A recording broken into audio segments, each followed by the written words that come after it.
Hello bachchan, let's read the question. The question says given the following steps in the mechanism for a chemical reaction, here the steps are given as A plus B is giving C, it is a fast reaction, and B plus C are giving D plus E, and it is a slow process, and then D and F are reacting to give A plus E, and it is a fast reaction. At any time, concentration of C is directly proportional to the concentration of A.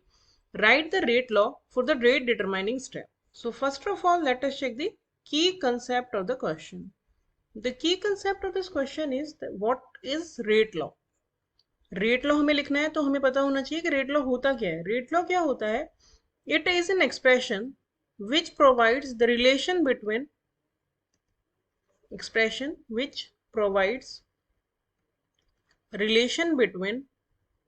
the rate, तो ये हमें बताएगा relation between rate and concentration of the reactant which are participating in the reaction. तो suppose कोई equation है हमारे पास कि ए और बी मिलके हमें प्रोडक्ट दे रहे हैं, तो अब ए और बी की कॉन्सेंट्रेशन पे किस तरह से रेट डिपेंड करती है वो होता है रेट लॉ.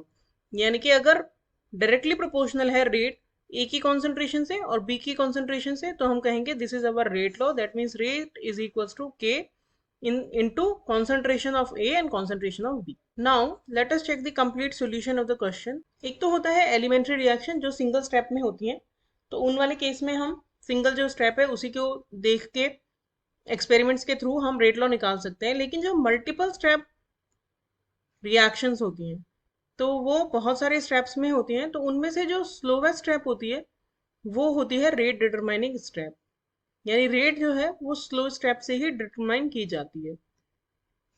और इसमें हमें पूछा है कि हमें रेट डिटरमाइनिंग स्टेप का रेट लॉ लिखना है. तो रेट डिटरमाइनिंग स्टेप कौन सी होगी? रेट डिटरमाइनिंग स्टेप होगी जो होगी स्लो स्टेप. और स्लो स्टेप हमारी कौन सी दी है? B plus C is giving D plus E. तो रेट लॉ में हमारे रिएक्टेंट्स कौन से हो गए? बी और सी. तो रेट हो जाएगी रेट इज इक्वल्स टू के is rate constant, concentration of B and concentration of C. So this is the rate law for rate determining step. So this is our final answer. Hope you understood the solution well. Thank you.